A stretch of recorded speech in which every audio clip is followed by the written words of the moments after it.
You're listening to the Fierce Valley Podcast, episode 107. Be sassy and badassy, aka know your worth. Let's do it.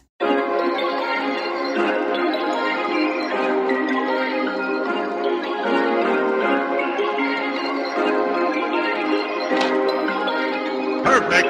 I'm Victoria Wellesby, TEDx speaker, best-selling author, and fat activist. I have transformed my life from hating my body with desperately low self-esteem to being a courageous and confident, fierce fatty who loves every inch of this jelly. Society teaches us living in a fat body is bad, but what if we spent less time, money, and energy on the pursuit of thinness and instead focused on the things that actually matter, like if pineapple on pizza should be outlawed, or if the mullet was the greatest haircut of the 20th century. So, how do you stop negative beliefs about your fat body controlling your life? It's the Fierce Fatty Podcast. Let's begin.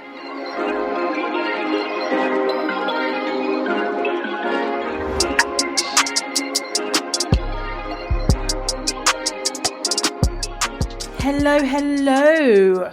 Welcome to this episode. Did you miss me? I was away for a couple of weeks. Had quote unquote time off. I did a bad job of taking time off, is why I'm saying quote unquote. I worked pretty much all of it, but I didn't do the podcast.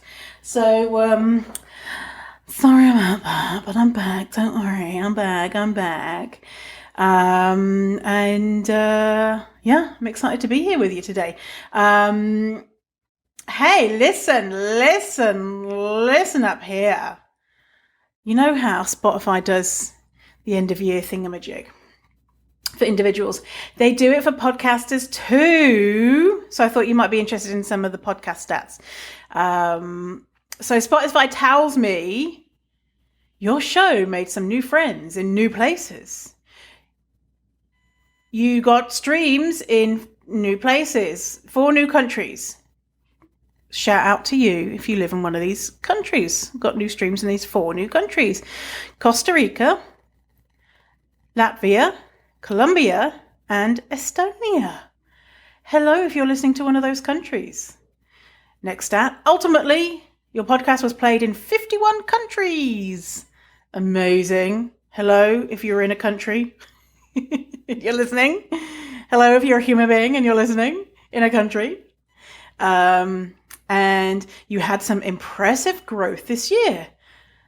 Plus 157% followers, plus 156% hours, plus 116% streams, and plus 65% listeners. Oh, an extra 65% listeners. That's good. Hey, thank you. And 104 fans listen to your podcast more than any other podcast. If you were one of the 104, hello. Actually, I put this on my Instagrams and a couple of people reached out saying, I'm one of the 104. So shout out to Jess R and Lauren C, who are one of my top listeners. And if you're one of the top listeners, thank you.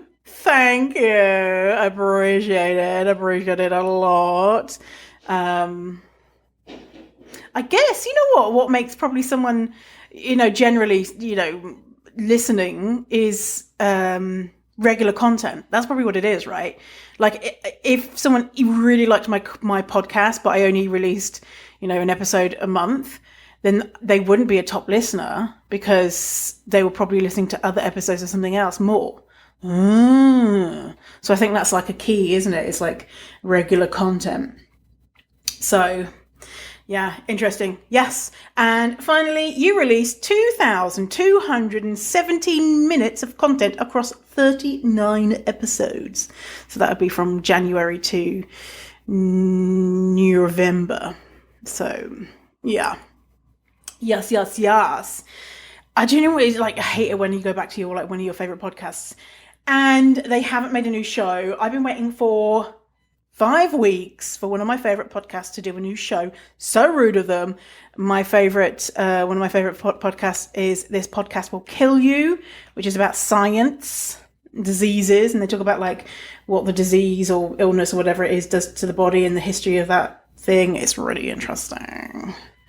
I love anything like gross and creepy, and yeah. So if the owners of that podcast happen to be one of my listeners, can you please make another episode, because I'm missing out on it. But listen, I just have I know how much it takes to prepare for an episode of my podcast, and especially one which is has science stuff in it. To prepare for that podcast, which is 100% science stuff, I can't even imagine. It must take forever. So I understand why it takes a while to make an episode. So anyway, hey, did you see this thing? I got a message from this woman. I might have told you before. Diana. Dirty Diana. No. Diana from a TV production company emailed me. Diana says, "Hi, Victoria. I'm Diana, and I work at blah, blah, blah studios. In the marketing department, my role here is social media influencers. My project is finding influencers that may be interested in gastric sleeve surgery. I've spoken with my boss, which is the marketing director, and he feels that you may be a good match. Question 1, are you open to or thought about gastric sleeve surgery? If the answer is yes, would you consider having gastric sleeve surgery? If the answer is yes, I need to set up a Zoom call with our executives that oversee marketing. This is my email. I look forward to hearing from you." And so I took that to Instagram, and Instagram gave me a good response and said, gave me a couple of ideas. So the first message I returned to Diana a few days later was, "Hi, Diana. OMG, I saw the sleeve in this year's New York Fashion Week. I'd love to wear one. Tell me more." Because she's saying, "Do you want to get a gastric sleeve?" And so I'm saying, "Oh, the sleeve looks amazing. I saw it in New York Fashion Week," as in sleeve clothing. And Diana responded, "Hi, Victoria. Thanks for answering. In case you were considering having a bariatric surgery, we can speak via Zoom. Are you considering it? If so, it'll be a pleasure to speak to you about our project proposal. Let me know, and we can set up our Zoom meeting." So I finally sent Diana a little message in response, like it was been a month or so, and I was like, "Oh yeah, I need to do that." And I sent Diana a message saying, "Diana, please see attached." And I attached an image of me in a sports bra and some Adidas trousers with my belly very much exposed. And my friend very kindly wrote a little message on my tummy for me. That message read, "Suck on my swinging tits, Diana." And I'm there with my 2 middle fingers up, giving Diana a nice little smile. Beautiful portrait of me, looking very happy, a Christmas tree behind me. Gorgeous. Send that to Diana. She didn't respond. Oh, Diana, I'm so sad. And that was 2 weeks ago. Very rude. Diana didn't respond. So yeah, that was cool. Oh, Diana, why are you sending me these messages? Oh, yeah, like, "Oh, me and my boss think you might be a good fit." Oh, really? Did you spend 0.0000000.01% looking at my anything to do with me, my email address, fiercefatty.com? I don't know. Well, I guess, a lot of people, who are like fat positive probably would go for it, right? I don't know. So yeah, that's Diana. Something I'm doing on New Year's Eve 2021 is in the daytime at noon PST, is I'm having a gender celebration ceremony to celebrate my non-binariness and to reveal my new name to the world. When I say the world, my friends and loved ones, and then to the world. But basically, one of my friends, she birthed a child, and before she birthed the child, she had a like mother's ceremony thing with a doula, and it was so cool. And and I was just like, oh, this is so cool. And then she said to me, oh, what have you done to celebrate your coming out as non-binary? And I was like, oh, like nothing. I made an Instagram post, and she was like, would you want to do a proper celebration? And I was like, I don't know, I'll think about it. And so I've been thinking about it for a few months, and then eventually I was like, do you know what? Yeah, I'll just fucking do it. And so she's got all these different ideas, and I came up with some ideas of what we can do with the ceremony to mark this. And then I'll be changing my name on things. Oh, I didn't even think about that. Changing my email. I don't know. Anyway. So, like, Victoria, I don't have strong feelings against Victoria.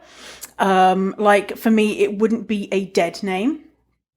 It would be something that if someone called me Victoria, I don't really care. But when I kind of give my nicknames, I'll be going by that. My when I say nicknames, the variations of Victoria, like Vic, which is cool, and my new name, which I've mentioned here before, but I'm going to pretend it's a secret in case you've not heard it. And so it's not going to be like, oh, if someone calls me Victoria, then that's it. They're, it's wrong. It's just that there's going to be this preferred name, which is also the name that I'll go by, but I'm kind of relaxed about it. And that's just me, right? That's just my non-binary journey. But others, it would be really bad to call them by their dead name. It's called the dead name, right?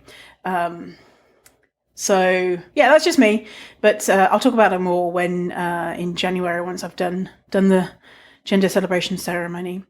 Another update. God, I've only been gone for 2 weeks, and I'm like, all these updates, important stuff. Yesterday, I released my Fierce Fatty consulting website. So fiercefattyconsulting.com.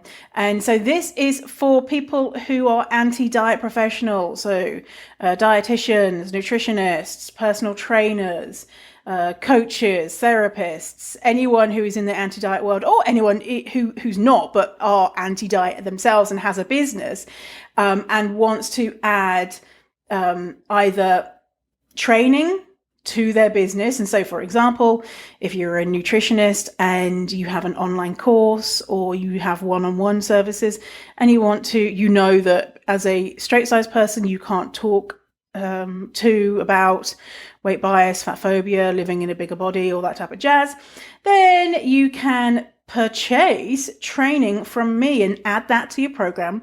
Use it forever. So we have 3 different training options, and you can buy all 3 in a bundle and get a discount. Training 1, dealing with people who still subscribe to diet culture and fat phobia. Training 2, how to survive a bad body image day, week, or month. Training 3, untangling internalized weight bias. Or you can get it all together in a bundle and also get a bonus, which is how to make your business fat positive. Or if that's not the right fit for you, we also have staff training. So I can come in and train your team on how to be fat positive. And finally, auditing. And so if you have any type of online presence, if you have your course material, your blog posts, internal communications, videos, and you want someone to look at them to see if there's any big boo-boos happening in regards to hurting fat people, then I can do that too. So that is Fierce Fatty Consulting. Go and have a look. You can just go and buy the training immediately, add it to your course immediately, or you can contact me on there. Tell me what you're looking for. We can work together, make some magic happen. Sounds good? Sounds good.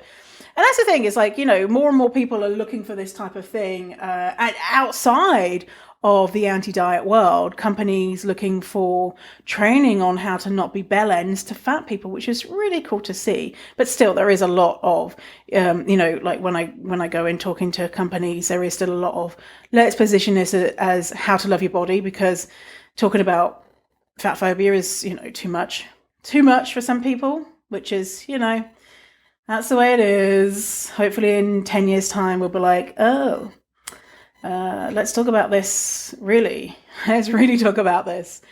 Yeah. So today I thought that I would read a couple of excerpts from my book called Fierce Fatty, and talk about that. Is that okay? Are you feeling down with that? Are you down with that? Are you feeling good? Is it good? Okay. All right. So I'm going to read a couple of chapters. The first is chapter 6. And these are short things, by the way. My book is like a little book, like a little hand guide type of thing. So chapter 6 is Be Sassy and Badassy, aka Know Your Worth. So my book is an extension of my TED Talk. And so when I did my TED Talk, they taught us how to write a book. Like take your TED Talk, expand it and make it into a book. And and so there's kind of aspects of my TED Talk, and then it kind of then expands into other things. And I gotta tell you, I have a lot of, I don't want to say shame, embarrassment. I don't know. But there's certain things like in my TED Talk that I'm like now, however many years on, 3-4 years on, that I'm like, ooh, I'd change that word, and ooh, I wouldn't have said that, and ooh, I wouldn't have focused so much on this and that, and I think I made a very palatable, slightly controversial for some people, well, a lot of people, according to the YouTube comments, talk, which then expanded into this book, which, there's some things that I say, like in the TED Talk, I'm like, oh God, because I said, find your tribe, and tribe is not a word I should be using as a white person. And so like something like that, I'm like, oh, I wish I had spotted that. But clearly at the time I didn't, which is, love and kindness to Victoria in the past. Anyway, I just wanted to say that because it's wild to me. Like, when did I do my TEDx talk? Let me look at it. Let me go to YouTube, see when I did it. 2018? When is that? Victoria Wellesby. TEDx has just reposted it in Feb 2021. Oh, no, TEDx put it, let me see. TEDx put it on their website. Oh, thanks, TEDx. Yeah, March 2018. So 2017 is when I did a lot of the work for that. So 2017, so that's 3, 4. So in 2020, it'd be 5 years. Okay. So we're getting for almost, let's say 4 years, 4 or 5 years. Okay, I feel better now. I feel better. Because, wow, I've done so much growth in that time. And I've learned so much. Wow. I'm feeling proud of myself now, actually. At the beginning of like, this is like 3 months ago, and I was so, unaware of certain things. And actually, it was for getting on for 5 years ago. I was basically a child. And anyway, it's still an incredible talk and lots of beautiful, awesome, wonderful things in it. So I'm just being very self-critical right now, which is fun for me. Actually, I'm doing a lot of work with my therapist on shame. Have you ever heard of parts work?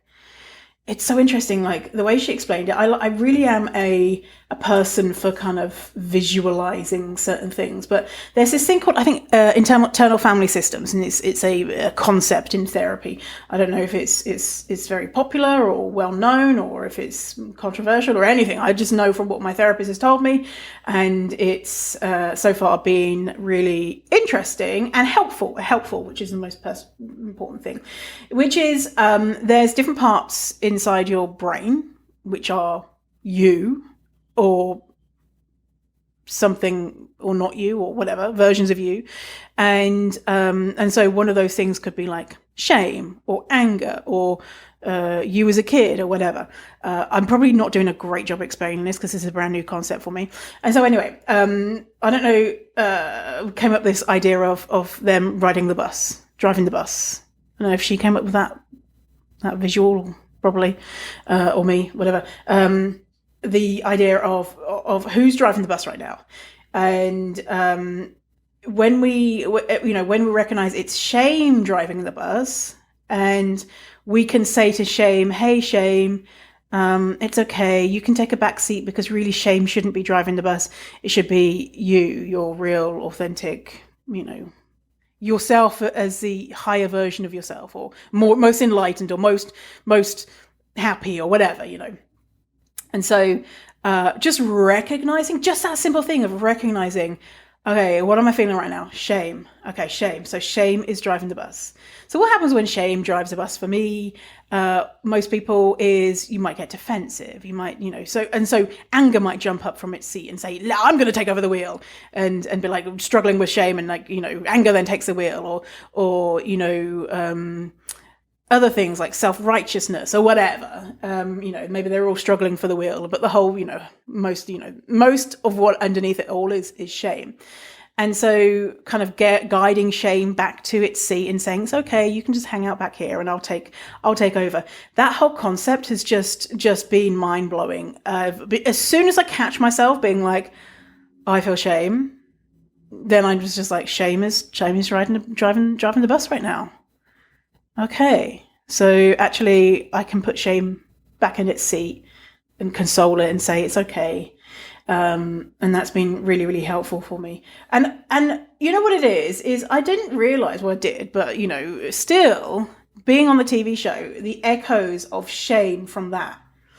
So much shame.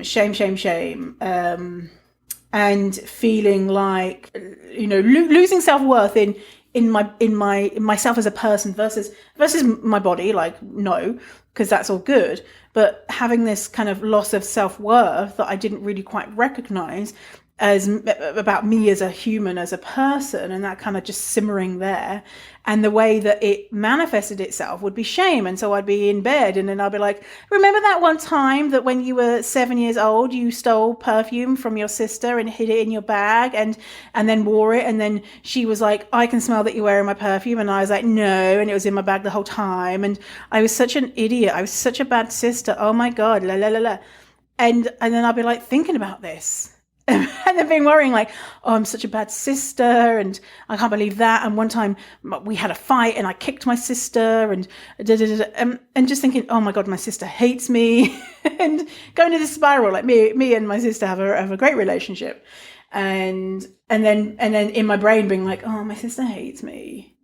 It's because shame was driving the bus. Shame thinks my sister hates me because when I was, I don't know, I say 7, let's say 11, 12, whatever, I stole perfume from her.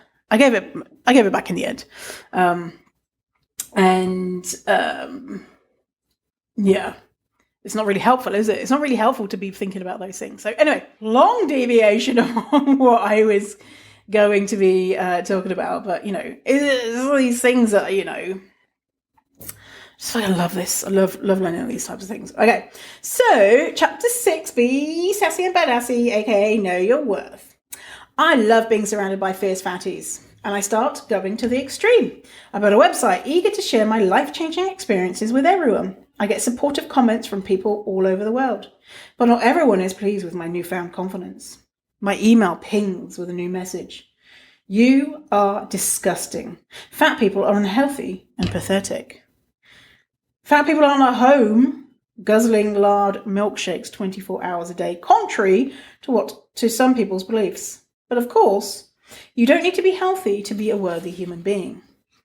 Another message. I'm sorry, but fat people can't dance and should be covered from head to toe as a courtesy to humanity. Go back to the sea, you whale. You could be right, but you never know. One day you may just see a bikini-clad dancing whale. And that's reference to These are lines from my TED Talk. And so in the end, you never know. One day you might see a bikini clad dancing whale, because at the end I take my clothes off and dance. And finally, a troll who has a heartwarming wish. Fat phobia kills people only in my dreams. Fat phobia, which, in case you're not familiar with, is the word is the fear, dislike, or fat people. My crime: living in a fat body without shame. Thanks to these trolls and many more, I finally worked out that I don't need to be thin to be worthy. The thing is, when a fat woman thinks she is fabulous, or even if she thinks she's just all right, some people can get a little hot under the collar. Behind the anonymity of the internet, my comment sections can get interesting. Luckily, I can see these comments for what they are: misguided, sad, cloaked in misogyny, classism, and pain. Someone who is content with their lot in life is not spending their time writing cruel messages on the internet. And so I give them no power, because truly that's what they hold. In fact, I now believe that every nasty message represents two people who I've helped. And so the more hate, the more impact I am making in the world. So bring on the trolls. And what a better way to remind me that there is still so much work to do. If everyone agreed with my message, then I wouldn't have the power to change the world. We all have the power to change the world by living in our bodies unashamed. So this was clearly before I wrote this, clearly before I went on the TV show, where I had millions of people watch the show, and I had what it felt like millions of messages telling me that I was a piece of shit.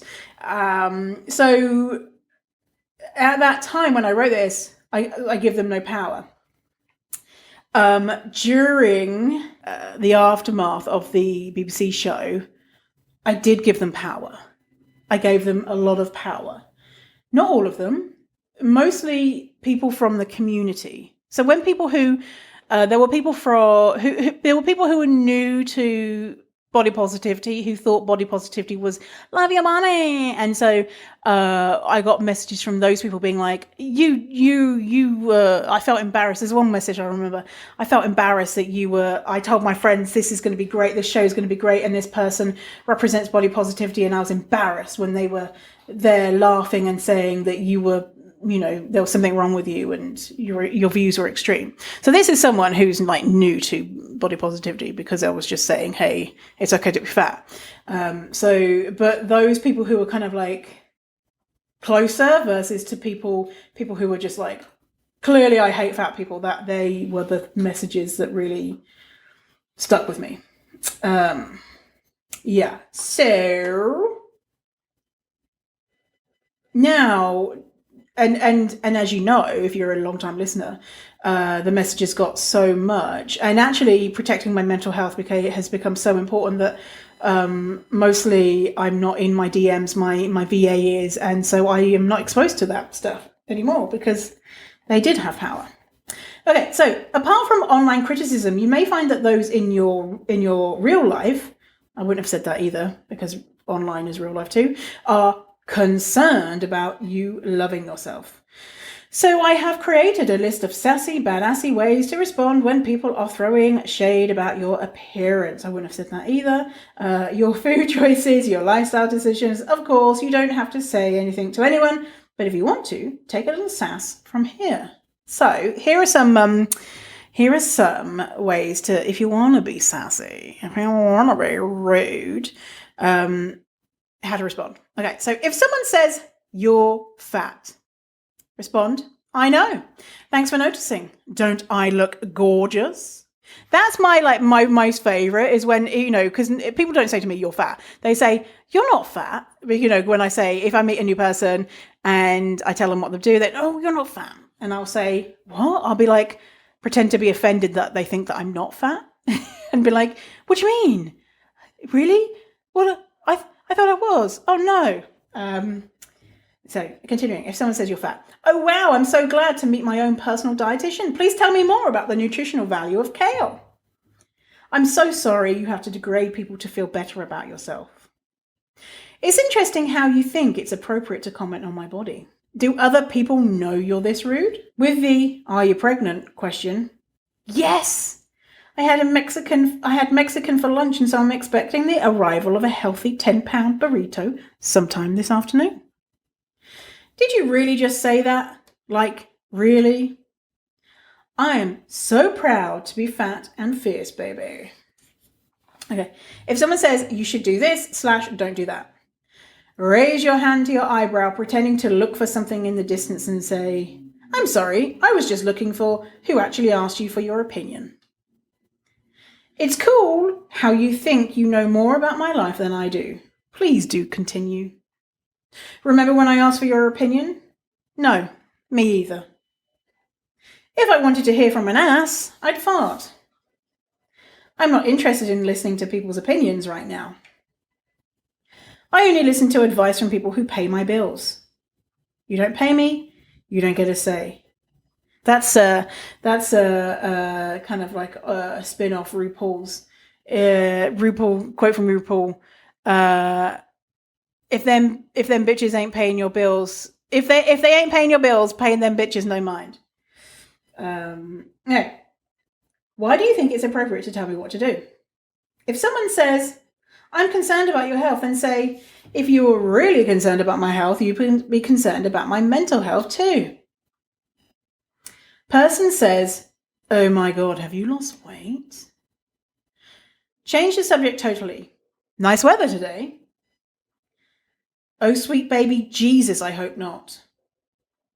No, but I look good, don't I? You know, it's probably all this happiness from not dieting. No.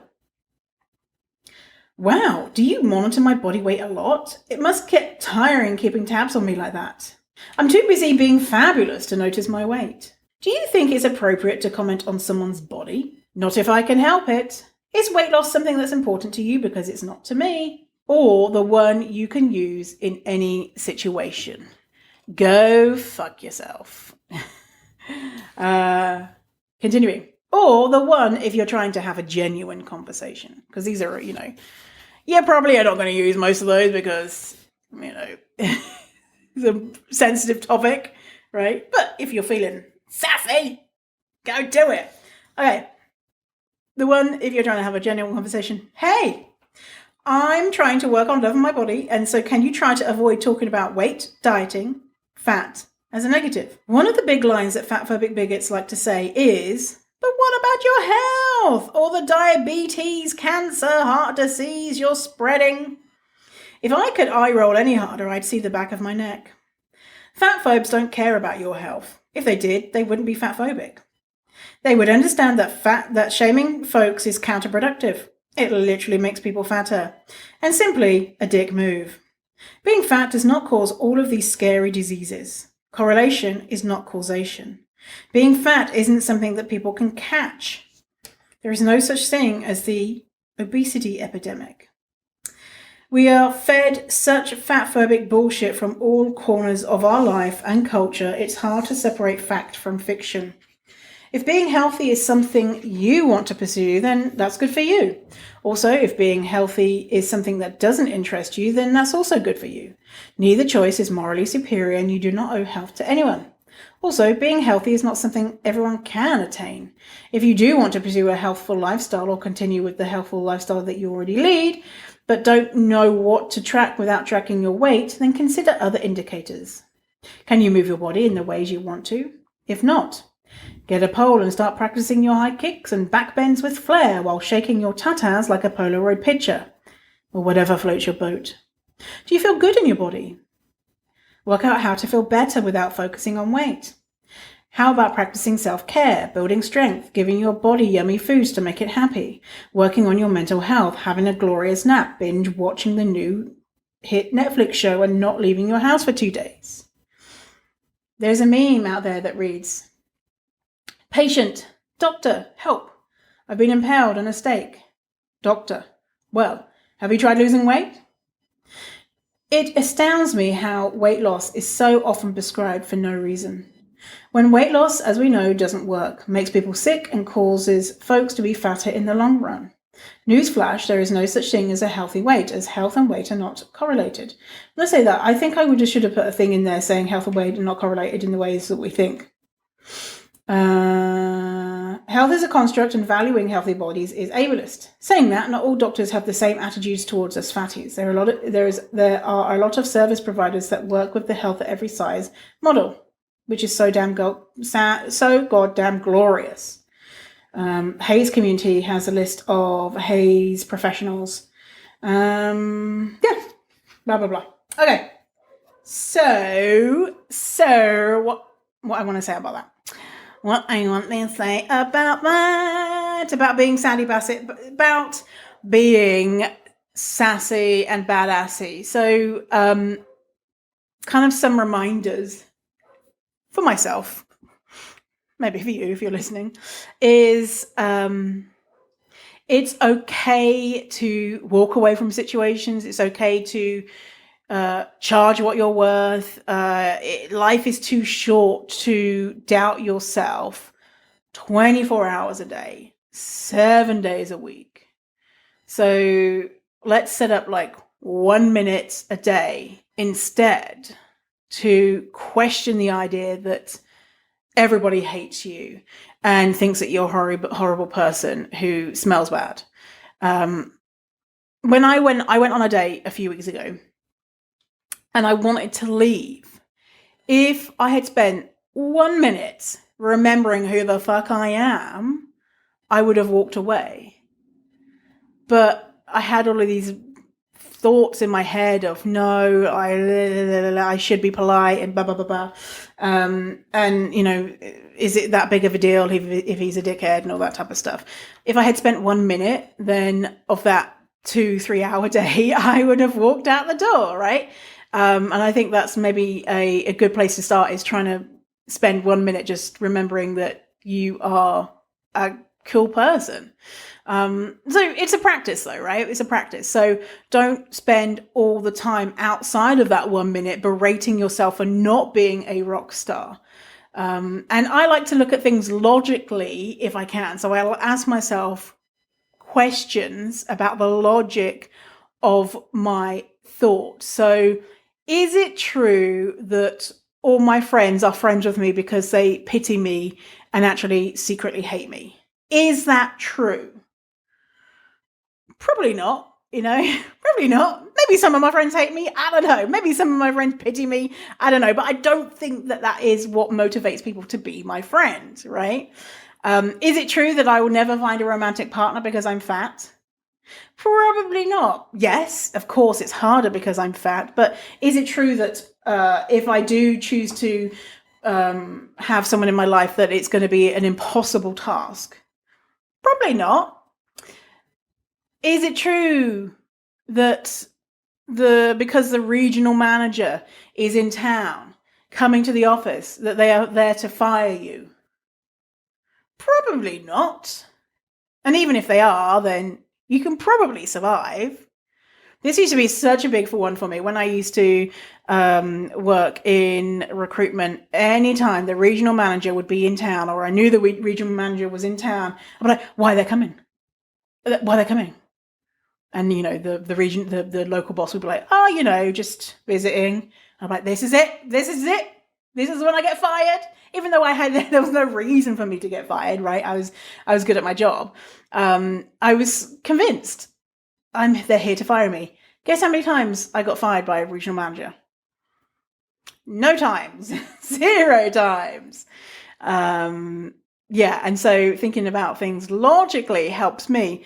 It might not help you, but trying to take just a little bit of time, even if it's just 10 seconds, to think, you know, I'm worthy. I deserve good things in my life. I'm not a piece of shit. People don't hate me. And if they do, that's okay, you know? So, let me read you chapter 9, which is Audit Your Life. Page 77 if you're reading along. You can buy the book on Amazon if you want. If you want it. Chapter 9, Audit Your Life. A massive part of the process of feeling like a confidence warrior for me was finding images of fatties online and getting rid of all the diet talk and negativity from my social media feed. The next level of this process is something that I call the life audit. For years, I've been saying I need to get a better name for the life audit, but alas, if you've got a better name for the life audit, because who wants to fucking audit? No one. The life audit is something that I will get my clients to do at the very beginning of their journey to Badassville. The idea is that you look at your life as a whole and notice what things, people, habits, etc. make you feel good and get more of that in your life, and then notice what makes you feel bad and get rid of that shit. There are 5 areas within our lives to look at: social media, friends and family, patterns and habits, closet and home, activities, and social gatherings. Social media we have covered. Find images of diverse people, follow folks who look like you, search out images of people who covet parts of their body that you hate on yours. For example, hate your saggy boobs, follow #SaggyBoobsMatter. There are so many people out there embracing unique and glorious things about themselves.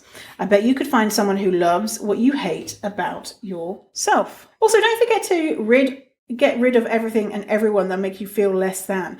It could mean just unfollowing someone versus unfriending them, or putting a pause on seeing them in your newsfeed for a while, whatever works best for you. Family and friends are the next area. And this is tough. This is a tough area to tackle. I used to have friends that I secretly hated. Instead of confronting them or removing them from my life, I would just gossip behind their back. I was not a good friend. I wasn't a good friend because I had low self-esteem and didn't have the courage to have tough conversations. Anyone who was emotionally intelligent would had avoided being friends with me. Present Victoria would never be friends with past Victoria. She was so negative. Think of people you spend the most time with. Do you leave your interactions feeling buoyed with higher energy, inspired, happy, calm, or do you leave feeling annoyed, frustrated, cross, doubting your greatness? If you're spending time with negative people, then there's no room for new positive people to come into your life. In this situation, you can do a few things, and neither is right or wrong. You'll know what's best for you. 1. You could end a relationship, deciding that it's best this person is no longer in your life. This is hard, and hopefully you'll be able to have an honest conversation with the person versus ghosting them. 2. You could try to work on the relationship. Have an honest conversation with them and hope they want the same things as you. Set boundaries with them. This too is hard. It's scary to be open and honest, and you don't know how they'll react. There is a third option. Do nothing. Say nothing. Keep them in your life just as normal and be secretly seething every time you think of them. I don't recommend this option, but you may not be ready to do the difficult work yet, and that's okay. Just know, if you really want to begin to feel great about yourself, then this is a very important step. The first time you have an honest conversation with someone or gently exit their life, it can feel terrifying, like the scariest thing, like you're a bad person, like you should just be happy with this friend. I know it did for me, but let me tell you, it felt so good afterwards. As I continue to expand and make new friends, I will occasionally come across people from time to time where it's just not a good match and I have to break up with them. I gotta be honest, I don't find this process easy or fun, but a necessary step in my quest for awesomeness. It is a lot smoother now and it takes less time for me to act. Now I have incredible friends in my life.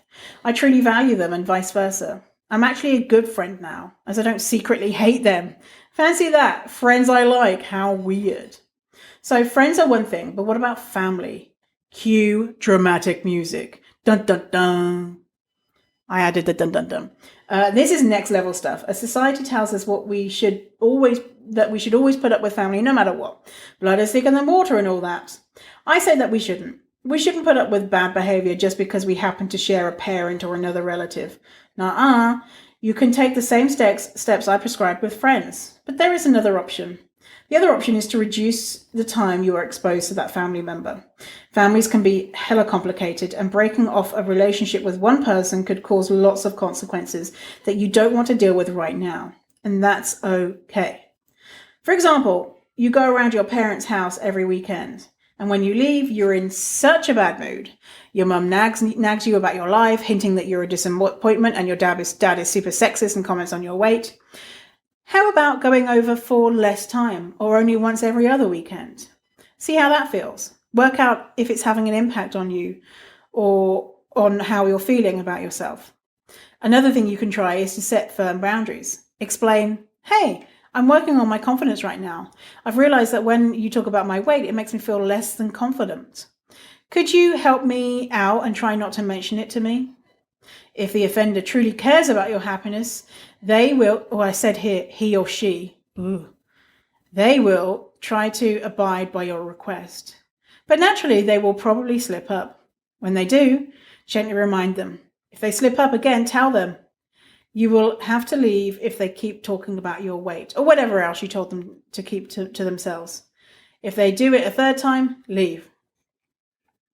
You may be accused of being very sensitive or overreacting. You are not. Your mental health is so incredibly important, and these people are not respecting your clearly communicated wishes. Right? Remind them you will only spend time with them if they can refrain from the negative self-talk and stick to your guns. This is going to be hard.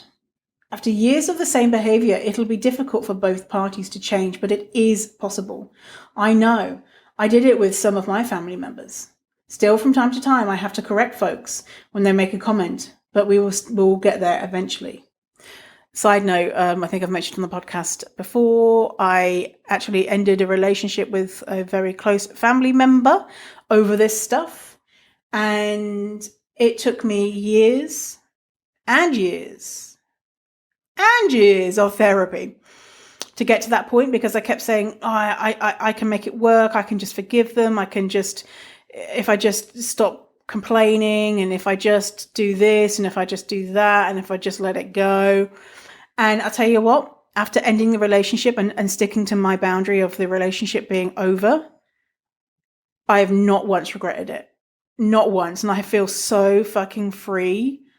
Honestly, it just makes me so happy. And side note, whenever I think about them now, I just have a lot of empathy for them. Empathy, know that they can't be in my life. I still love them, but they just can't be in my life. And whereas before, I'd be boiling with anger and hate, and just being like, I can't believe that they've done this, and they've done this again and again and again. So our relationship has improved, even though there's no actual relationship. The relationship that I have with them in my mind, I feel just, empathy towards them. Yes. Okay. So now, what if your family doesn't want to respect your wishes? What if they continually put you down or make you feel like a big bag of dog poo? You have the option of cutting them from your life, either temporarily or permanently. I've done this too with a close family member. And as you expect, it's not easy. It's hard to avoid one person in your family if you see everyone together. It can be done, however. Remember, your mental health is so fucking important. It's not your duty to hurt yourself to maintain a relationship with someone who happened to be born in the same family as you. This will be an ongoing process, and you'll notice how some relationships feel great now and may change, and some relationships don't feel great and can change as well. Be gentle with yourself during this process, as it's hard and can be all kinds of painful. But remember, growth doesn't happen in a state of comfort. Now, next, let's look at patterns and habits. What do you continually do that makes your brain sad? What have you slipped into that you detest? Do you say yes to things that you really wanted to say no to, but you felt guilty or wanted people to like you? An example of a pattern is that you've slowly got into the habit of sleeping in just a little bit later every morning.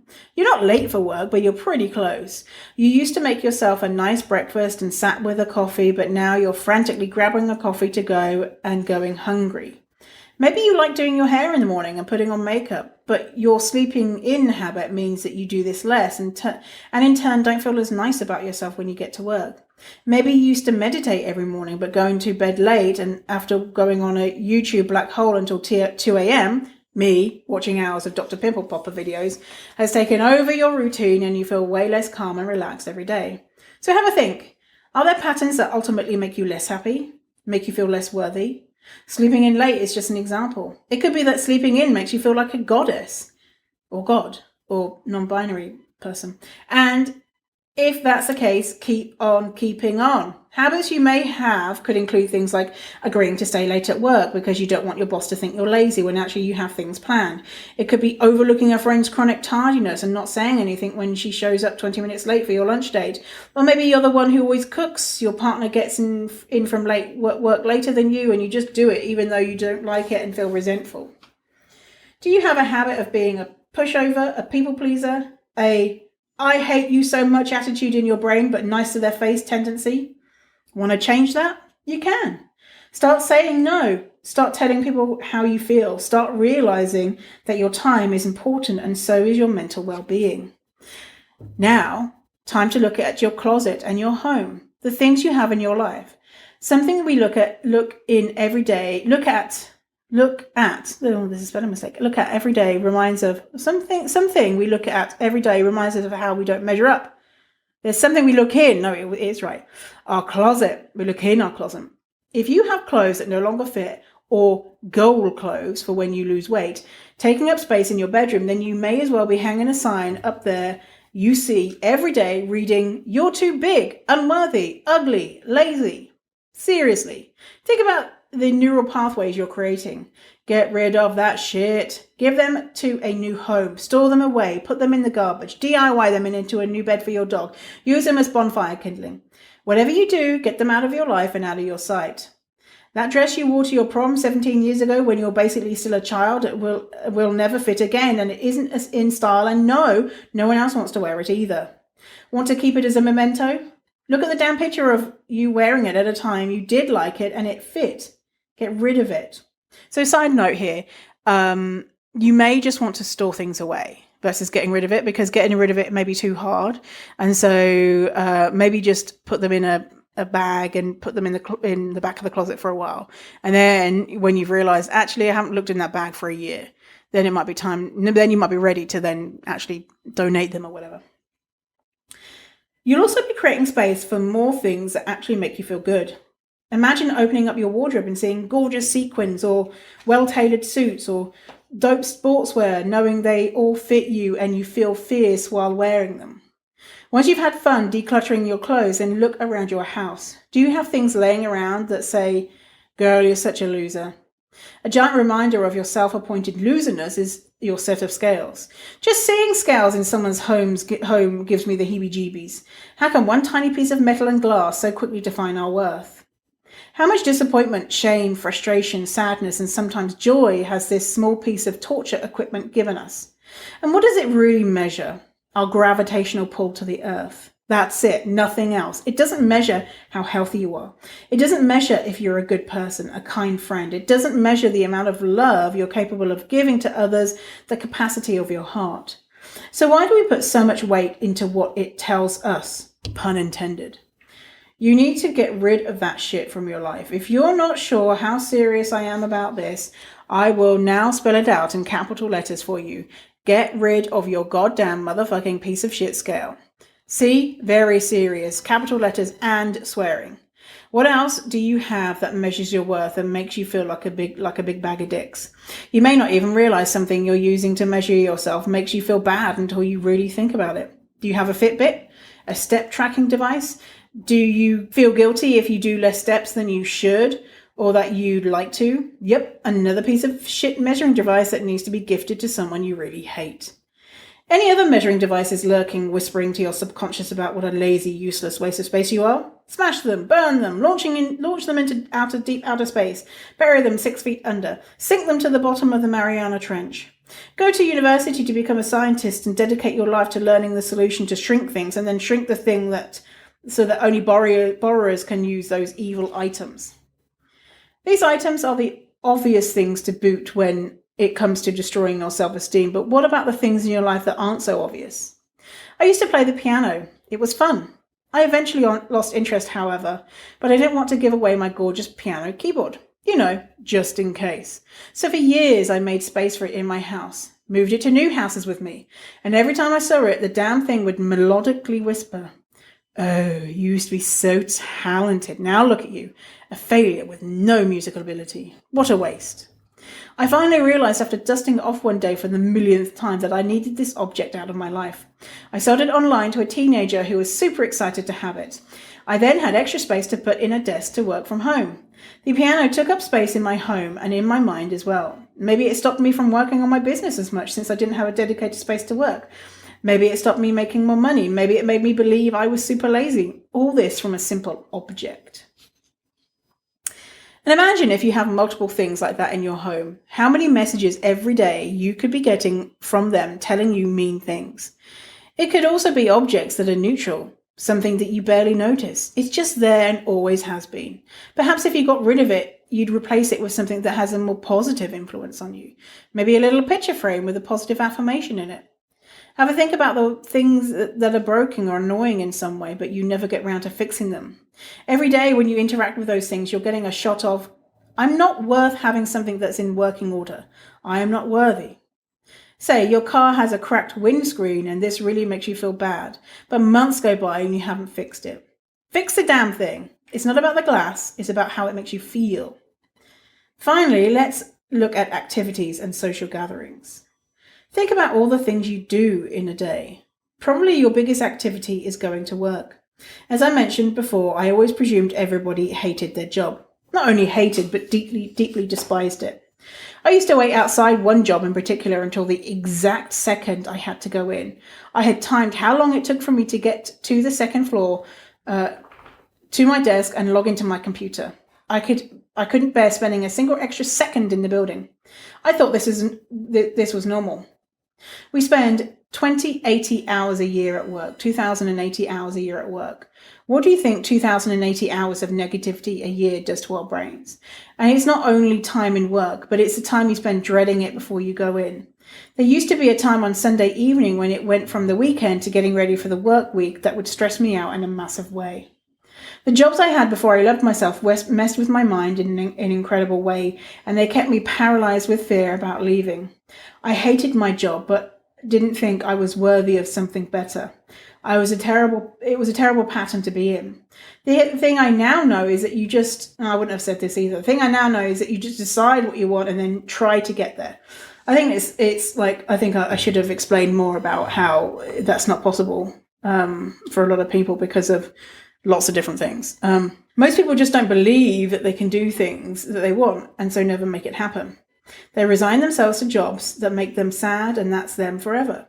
The difference between them and the people who get out is perception. Perception of worth.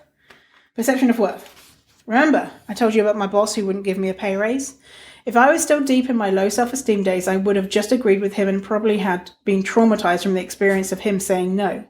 I may have never asked for another raise, and I wouldn't have felt grateful for the job seeing as I was such a crappy employee. I was in corporate recruitment for almost 9 years, and that's what led me into helping people with confidence.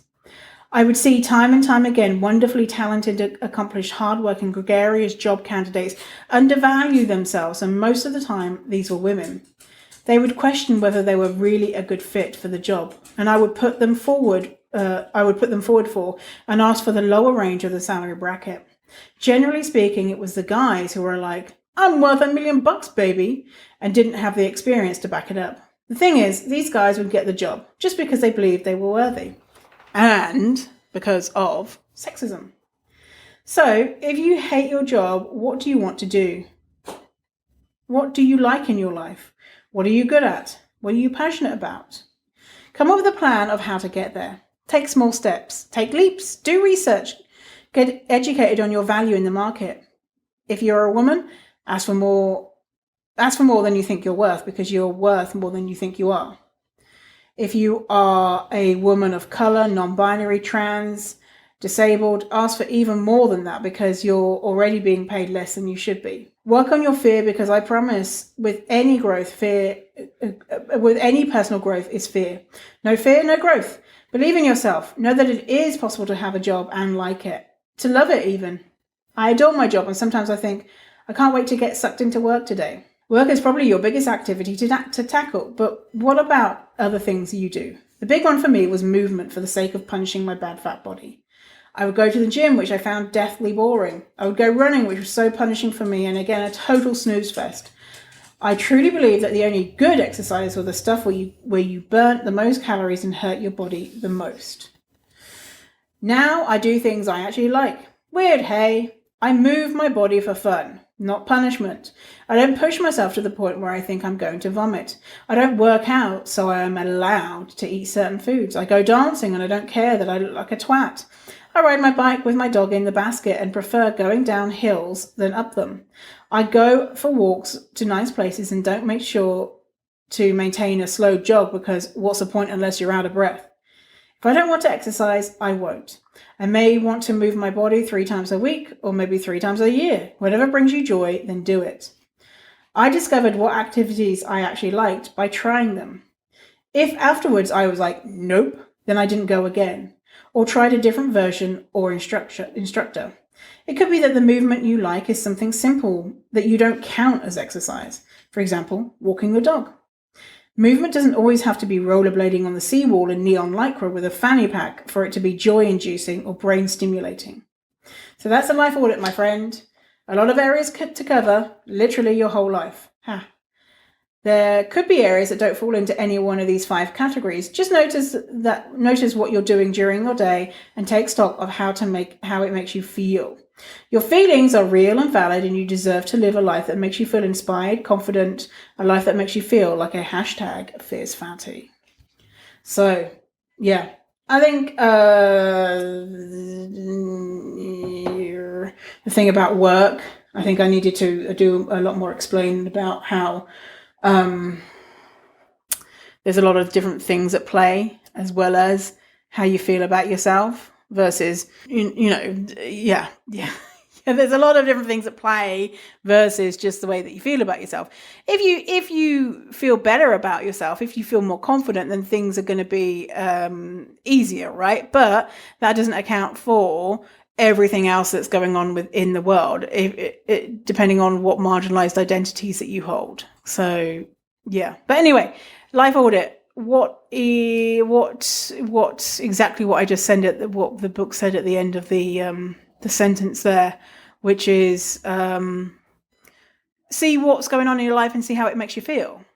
What are the low-hanging fruit? So you may be like, oh my God, well, fucking, I hate my job, I hate my friends, I hate blah, blah, blah, blah. And that might be really overwhelming. So what things it seem accessible right now? What things could you take action on?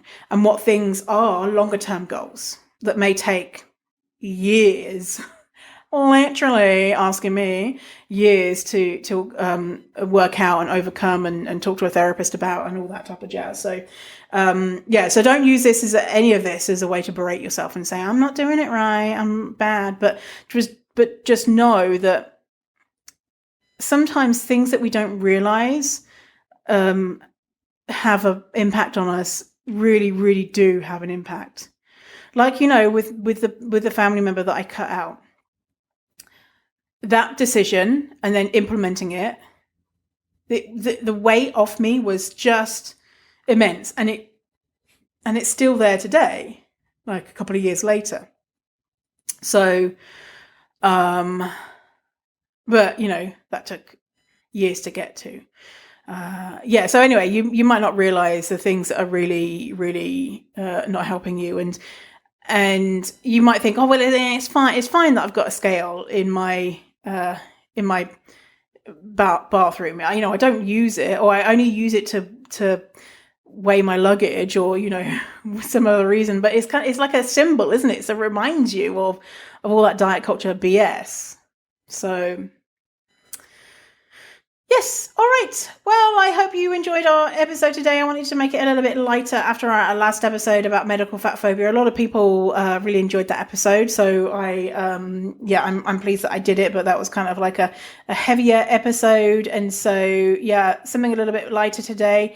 As always, if you have a question for the show, go to the show notes. If you want to learn more about Fierce Fatty Consulting, go to fiercefattyconsulting.com again, but the link will be in the show notes. Show notes are at fiercefatty.com/107. Thanks for hanging out today, and I'll see you next time.